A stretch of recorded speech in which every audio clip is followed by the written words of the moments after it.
السلام عليكم خوتي خواتاتي، مرحبا بكم عند سوبا كويزين. اليوم جبت لكم وصفة الفخاد الدجاج محشيين بالرز بطريقة سهلة وسريعة وبنينة وبنتها خيالية. وباش نزكي هاد الدجاج رفقت معاه بطاطا، طيبتها معاه باش تدي منو البنة، ومعاها المشطول لوبيا خضرة صوتي بالثوم والزبدة، يعطيلها زاد لها بنة على بنة في هاد الطبق. جربوا هاد الوصفة وما تندموش. للعيد ان شاء الله. نعطيكم واش نحتاجو في هذا الدجاج. انا في العاده مالفا نديرها دجاجه كومبلي ونحشيها لداخل بالرز. اليوم راح نديرها لكم بالفخاد. اول حاجه نبداو ندوزنوا الفخاد باش نحطوهم بجهه ومن بعد نولوا للرز. عندنا هنايا فخاد تاع الدجاج، عندي هنا 5، عندي الملح، عندي زعتره، عندي فلفل كحل ولا كريلي عندكم بيض، اللي عندكم ديروه. نبدا نجيب في الدجاج ديالي باش ندير له التوابل. اول حاجه ندير له شويه ملح هكذا، شويه فلفل الكحل، شويه زعتره، شويه ندير بيدي خير هكذايا، شويه زعتره هكذا حتى نديرهم كامل. ثاني شويه ملح هكذا، غير شويه فلفل الكحل، شويه زعتره، شويه زعتره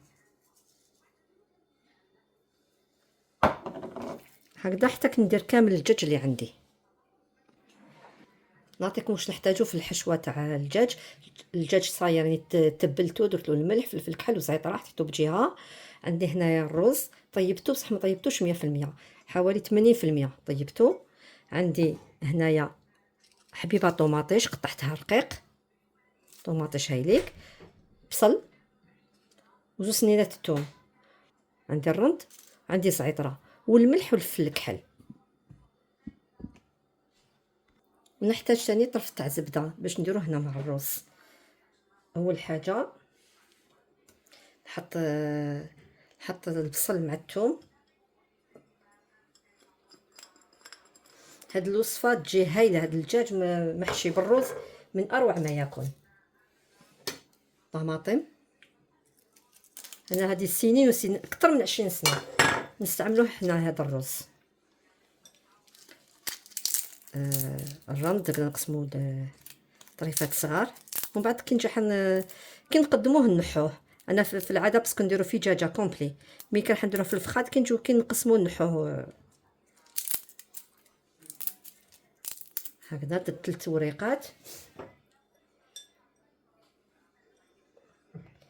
لها شويه ملح، فلفل الكحل،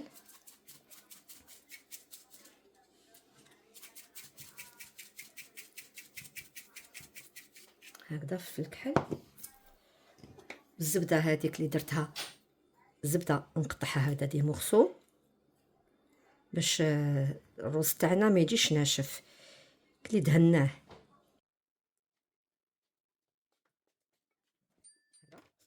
نزيد ثاني زعتره، زعتره هكذا نرميها هكذا. ولا تحبوا ديروا زعتره هاديه حب ديروا كيما هاديه مرحيه احسن، يا احسن باش ما تجينيش في نحيها هادي، نحيها باش ما تجينيناش كي تجو ناكلو. وندير هاديه زعتره هادي هكذايا ونخلط كلش.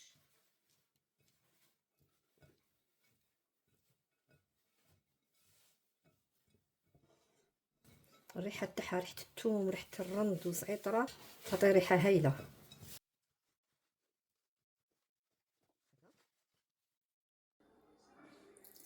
نجيب الدجاج ديالي، نجيب الخلطه تاع الرز،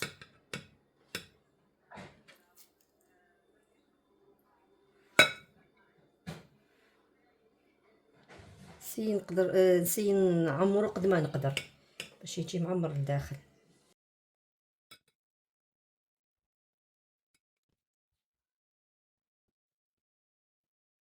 نعافر معاه شويه باش نغلقو بلي كوردون. هكذا ندخلو هادو كامل داخل شويه عذبنا، مي المهم النتيجه مع الاخر تجي هايله.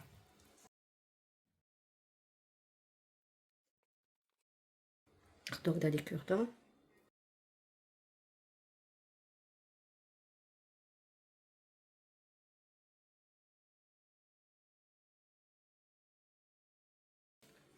نحلهم الزايد له خارج تاع الرز.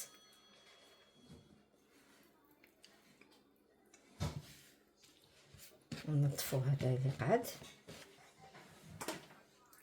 نزيدو ثاني حبه واحده اخرى.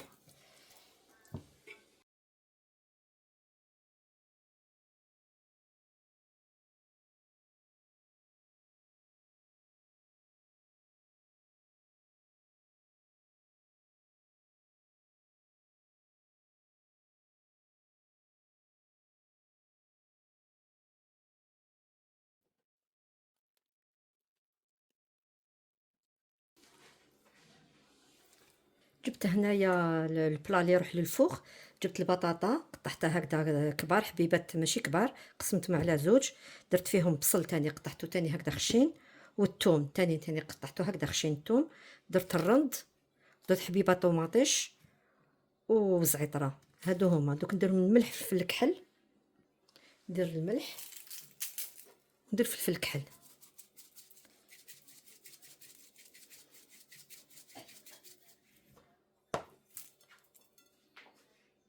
نزيد لها طرف تاع الزبده، زبده ولا مارغرين اللي عندكم هكذايا. نخلط هادوما مع بعض هكذا، نوزع الزعتره كامل من طرف مع الرند هكذا. ونجيب الدجاج هذاك اللي فارسيتو بالروز نحطوه هكذايا من الفوق.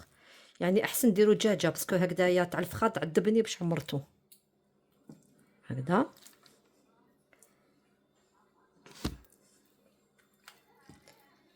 نديرهم هكذايا هكذا.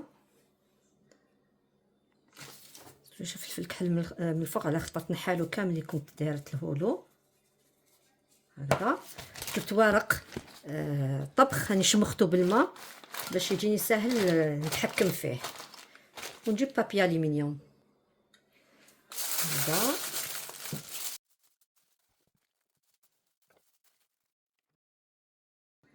ندير الفوغ يطيب. والرز اللي قعد لي راني زدت له شويه زبده نحطو داخل الورق. وهادو طريفات تاع الدجاج اللي قعدوا لي نحيتهم باش يطلقوا البنه على الرز. نخلطو نديروه هنايا. هانيك كي درت فوارق الطهي نوليو عليه.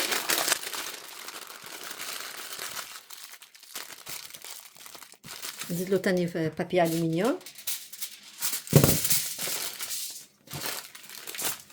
هذايا.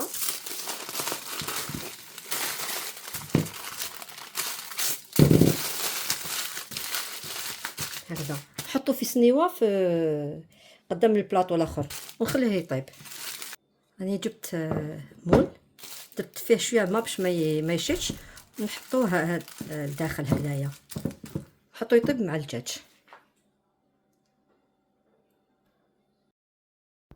هنا الطبق تاعنا راه وجد، طبق افخاذ الدجاج محشيين بالرز، وصفه بنينه وهايله توالي من العرضات المناسبات.